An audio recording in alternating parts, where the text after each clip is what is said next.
Are you a real estate investor looking to sharpen your skills or a newbie looking to become one? You're in the right place. Welcome to Where Should I Invest? Real Estate Investing in Canada with your host, Sarah Larbi.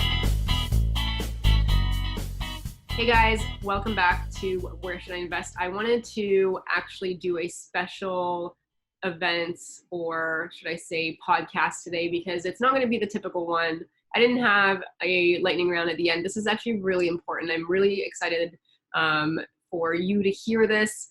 Unfortunately, it's not always the best news out there. Here's the thing. It's going to come, it's going to go, and it'll be a blip in history. But right now, we do need all of us to come together and be a force to tell the government that what they are doing is not right. So I had Kayla join me. Kayla is probably the one person I can think of that advocates for landlords and real estate investors the most in Ontario. So if you're listening to this and you're a landlord in Ontario, please, let's get together and stop, because there's some injustice happening where the government is telling tenants that they don't have to pay rents. And all of a sudden, there's some miscommunication where the tenants are saying, well, you know what, we don't have to pay rent. So here's the thing. I love my tenants. I have some great tenants. I don't think that they're going to do this, but there's going to be a lot of tenants out there that during this pandemic and this crisis, they're going to go ahead and they're going to take advantage of you. They're going to take advantage of us. So we got to really stick together on this and educate ourselves on how this is all going to work out. I think that, the landlord tenant board in Ontario is already geared towards the tenants to begin with. This may be worse. So I really, if you're a landlord or you're a real estate investor or you're thinking about real estate investing, I tell you, it's a great thing. You could do really well with it, but there are times like this where the ship is, a little bit rocky, should I say, and we really need to get together and we need to support each other to be heard.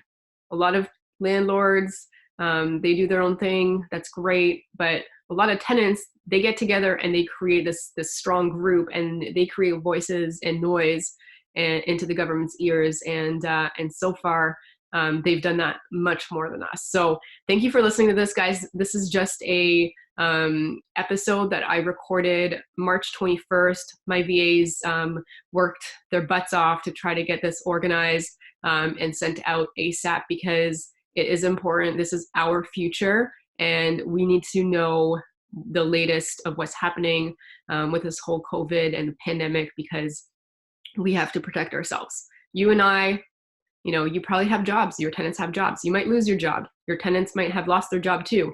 And you may lose yours too. So we have no idea what's going to happen. I will tell you that in the future, in the long run, we'll all be okay and it'll be fine.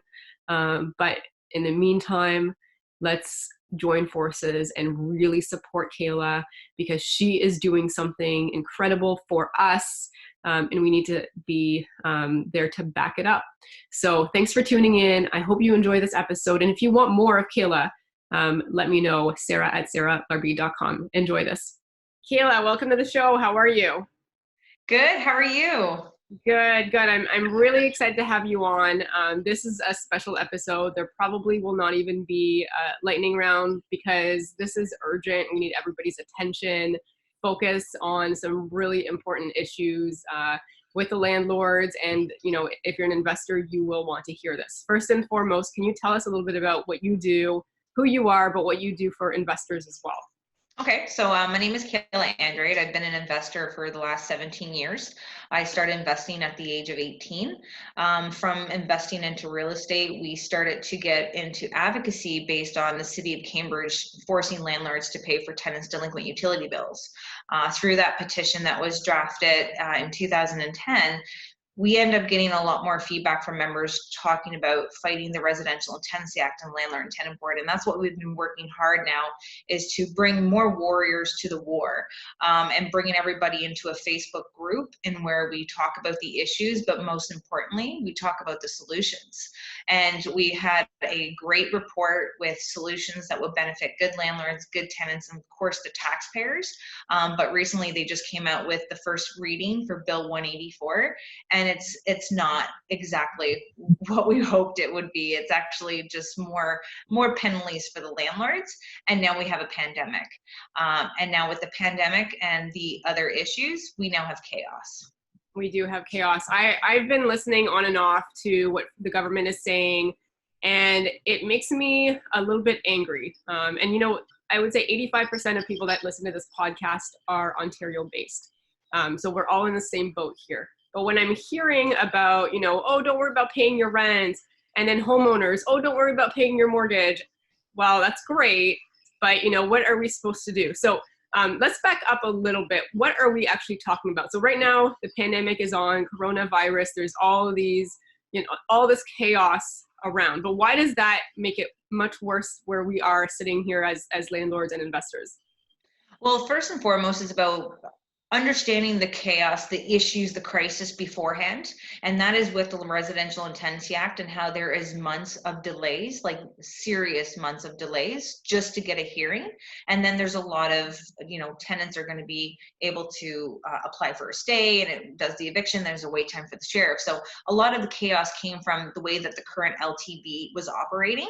And then they came out with the Residential Tenancy Act and trying to make changes there.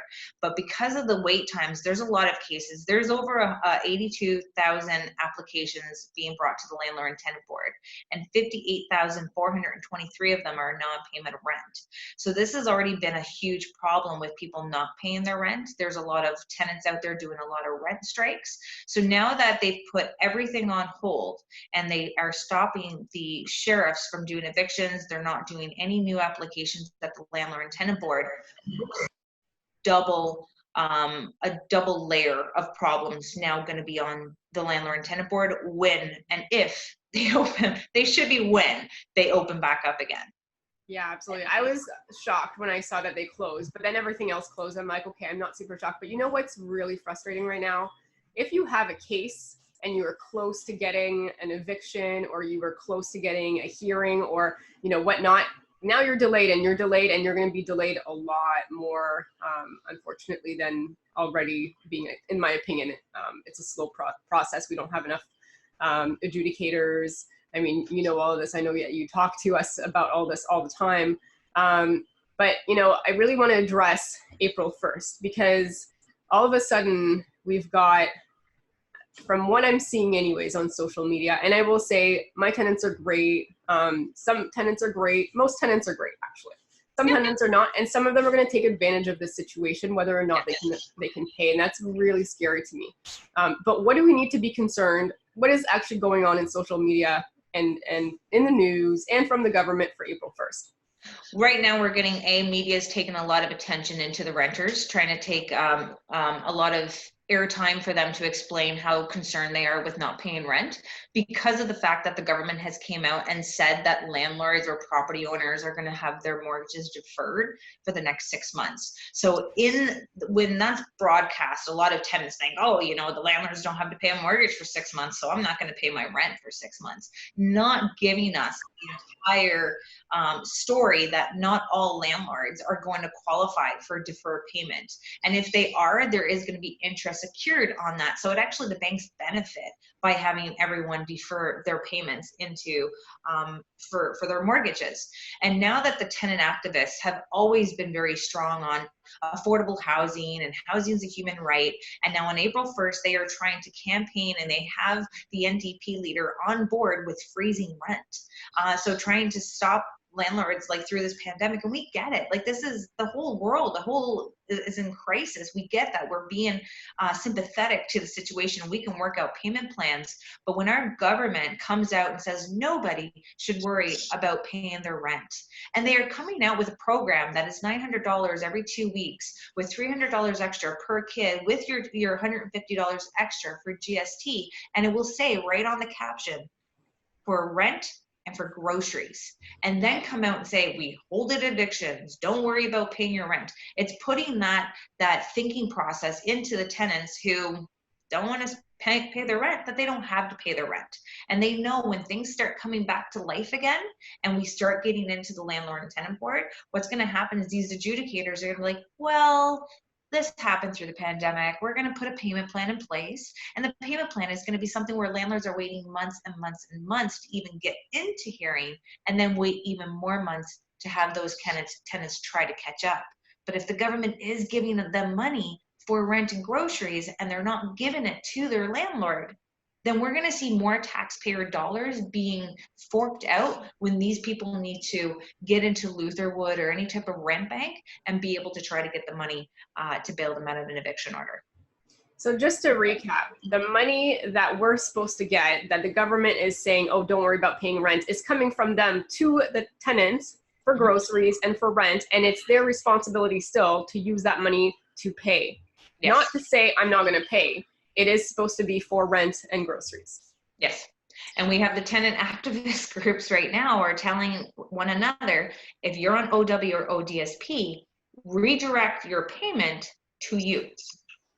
And I'm like, okay, I get we're in a pandemic and people are ordering their food and their products and what they need, but you need to keep a roof over your head. And what the government did by having this court order to prevent landlords from getting their eviction, they're taking away our justice. They're taking away that people are able to abuse us. And we know we have really great tenants. And the ones that keep paying, we will work with you. You know, that's not what we're trying to say here. But in reality, they talk about housing being a human right. We talk about the United Nations and what is defined to be housing to be a human right. And is it up to one class of citizens to protect another class of citizens? This is about the government should be coming to the forefront and be able to keep those roofs over the people's heads. Yeah, absolutely. And you have some good stats, but like the small landlords, like the housing in Ontario, how much of it is small landlords versus, you know, institutional landlords? 43.3% are private landlords and 39.7% are private corporation landlords. So really putting those two together, because even though you're a corporation, you still could be a small landlord. We just do it for tax purposes. So we own the big chunk of doing this. We just put a poll in the Ontario Landlords Watch members group about how many units we actually represent as a group, so that everyone would vote on how many they have, and we can actually now tally how many units that the group is now going to be representing, because we're from all over Ontario. And we even have, you know, Canada Landlords Watch, but we do that mostly to put a lot of information regarding all the residential and tenancy acts for all of the province. Because as we were putting our report together, we would look at what's happening in Manitoba and Alberta, what's happening in Newfoundland, and see what works for them and see how we can adapt that into Ontario. So we represent a big portion, and they always are saying, oh, you know, this housing shortage issue, the crisis, but they're really not doing anything right now, especially right now, to help. So what can we do? What's next? Like, where are you taking this? Well, from right now, everyone would do a petition, and you're in a crisis. These petitions are going to fall on deaf ears. We need action. We need action now, and that's why we are looking at trying to connect with a lawyer to be able to see where our case is, because they're denying us justice, and because of their broadcast right across all of the world, really telling people, you know, don't worry about paying your rent. It's caused chaos, and we're going to see landlords going rogue, especially the ones who've been waiting inside of the landlord tenant board waiting for their evictions. We can potentially see them doing a lockout because it's their livelihood that is being threatened here. So we'll have more information regarding exactly where our case technically is, and making sure that we have a strong case before we go, because it's going to cost a good penny, between $10,000 to $25,000 to even take on what the government has done. And it's like, we don't want to go that way, but we need to have something in place, because not all landlords are rich and not all landlords are poor, or not all tenants are poor.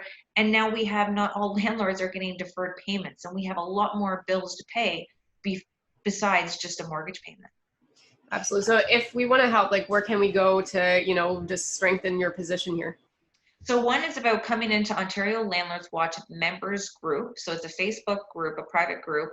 When they'll ask a few questions of how you found out about us, make sure that you mention that you heard us on Sarah Larry's podcast, so we can kind of let you in a little bit quicker, because we do have a waiting list of people trying to get in. And then we have our Ontario Landlords Watch Facebook page, which if you can give us a like or a follow, just so we can keep you up to date on what is actually happening in the industry. And then that way, when the call to action happens, happens regarding possible court or we're not going to do any type of gatherings right now, but we were potentially going to try to do a rally before this all happened as well. But everyone needs to make sure that they read Bill 184 as well. Because of that, a lot of it's going to be more penalizing. We think that the government knew this could be potentially coming, because it used to be a $25,000 fine for landlords who evicted their tenants unlawfully, and now it's gone up to $50,000 for an individual, and if from $100,000 for a corporation, it's gone up to $250,000. So some landlords are going to get into that Vilianci type of thing and breaking the law, because of not so much of the tenants who are just struggling right now. They will work with them. It's the ones that are abusing the system now are going to take a full ride on this. I think that's the big difference, right? That's the big difference that everybody needs to be aware of, is that the ones that are going to come to you and say, I'm really struggling, I've lost my job, can we work something out? It's a whole different story than, you know what, I'm just going to not pay because that's what the government says, and screw you, you can defer your mortgage payments. So those are the ones that we have to protect ourselves against.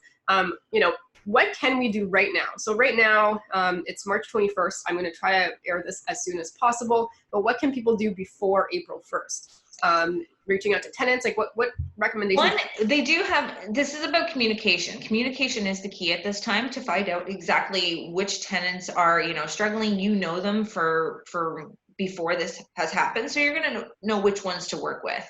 Number two is keep everything documented of your correspondence, showing that you are trying to work with your tenants through this time as well, because if you ever do end up going into the landlord and tenant board eventually, you can show that you've tried to make payment arrangements with that tenant, because when things open up again, the adjudicators are going to probably put you back into that payment history, that payment plan, and we're going to go, no, we have payment plans, and the tenant had already broken it. And number two is that they really need to get calling the MPPs. We've been like, email your MPP, you know, send them a message. No, we're now about the calling. They're home, they're in office, they're not doing so many meetings in person. We need to get the landlords calling and telling them that this is very, this is crucial, and it's going to throw the entire housing industry in chaos even more than what it was before. So they need to address the concern of getting the rent money to the landlords, and not have to just give it into the tenants and hope that they pay us. But the tenants are indeed getting their message across because they get funding. They get posters, and they're putting it out right across Toronto right now to keep your rent, keep your landlords at distance. And this is almost a blessing in disguise for them to try to freeze rent and not have to pay it through this time. Yeah, no, you know what? It is definitely a very scary time. I've also heard, and maybe you can confirm or deny, and there's all these talks all the time, so it's hard, but N4s are not going to be valid according to some stuff that I've read, but I don't know 100% if you give it on April 2nd. Are they going to be valid? If you issue them now? If you issue them on the April 2nd. That is what I haven't heard. I just know that the landlord and tenant board, they're not accepting any applications. Besides, if it's illegal activity or the safety of others, then they'll take the application. But again, you're not going to be able to enforce it. So why they're going to take it and not be able to enforce it, it's still, it's so much up. And the landlord and tenant board, they could be doing hearings over the phone, over the computer. They have ways of still hearing these people's cases, but since the enforcement portion is down, then we're going to see a lot more backlog, and even in our sheriffs. Like our sheriffs right now in the Waterloo region is about 3 weeks, and 6 weeks up in Thunder Bay. But again, like now, because of all this, and we're not going to be trying to, you know, be the mean person. That's not what I'm trying to encourage people to say, you know, hey, it's a pandemic, you know, everyone calm down. You know what? Every month is going by really quickly, and rent is due, mortgage is due, and bills are due. And when we have a little opportunity to try to get the immediate attention based on this, and make sure that the government is allocating their money into the right sectors to make sure that it's protecting all renters, all homeowners, and the taxpayers. Yeah, absolutely. This is the big thing I like a lot about what you're doing is it's about fairness. It's not about like all, you know, pro just one side. You always look at both sides, and you look at the fairness piece, and you represent us, but you will stand up. If there's there's just like there's great landlords, there's horrible landlords, and just like there's great tenants, there's horrible tenants, right? But it's about what's fair and what's just. and what makes sense at the end of the day. And and I don't want to get political, but this is surprising coming from Ford, some of the stuff that I'm hearing recently. Well, I come from a family of tenants. My entire family are tenants. My sister lives in government housing. My husband comes from the family of landlords, and now we are the landlords. So anytime I think of different solutions, I like to take all parties into consideration. And that is the part where we say we don't want to get political, but in real estate, in the way that we are heavily controlled by the provincial government, you need to get political in this industry. And that's why landlords are not getting heard, because we're not getting political. We have landlords who are attending investment groups all over Ontario, paying tons of money for training and trying to grow their portfolio. And now we have to teach you how to advocate. We have to teach you how to get involved and how to step up for this industry. We need to protect it, because we have more landlords leaving the industry than we do have getting them in there. And through the government's own documents, it states that they're going to lose 100,000 applications or 100,000 units in the next decade. So they know their temporary fixes eons ago. It's now coming up for renewal. And because of the RTA and the LTB, these landlords don't want to sign up with the program again. And that's how they're going to be able to dictate that we're going to lose 100,000 units. That's really interesting. One of the things that came to mind is, a lot of those landlords may not even care if the tenant doesn't pay. They might just decide to list the property and get rid of it. Like, I could see that being an exit. Rather than trying to fight a system and going up the uphill battle, at some point people will say, you know what, while we still haven't seen much of a downturn, I'm just going to sell and be done with it. And I can see a lot of that happening, which is going to be quite interesting in the real estate market. It's definitely going to happen, and we have to consider it ourselves that, we gave the stats of how our landlords are the contributor in creating these type of rental units in Ontario, and we like to analyze what the government's doing. And if you can talk about who is the worst landlord in Ontario, it's not a private owner, it's not a corporation, it's the government. We have the region of Waterloo. They're taking provincial, federal, municipal, and crowdfunding to create 48 units. The land was gifted from a church to the developer, and they're going to be paying $12.7 million for that development. Now, we can take an out-of-the-box thinking idea and say, hey, let's fix the RTA, let's fix the LTB, let's give landlords a proper tool bag to work with, and then we're going to take that $12.7 million and we're going to give $70,000 to homeowners to create secondary suites where they can create them a lot quicker. Now, if you're creating them a lot quicker, we're creating more supply. This is a supply and demand issue. It's not a housing crisis issue. We have more landlords leaving. But if you gave 181 homeowners that type of money, you got 181 units on the market at $70,000 a piece. And you can probably fluctuate. You can probably do 50,000. They know private landlords could be the solution, but they keep just going with developers. They keep working and giving taxpayers money into social housing, and social housing is an unsustainable system. Absolutely. You raised some great points, and there's always going to be something. There's always going to be something new.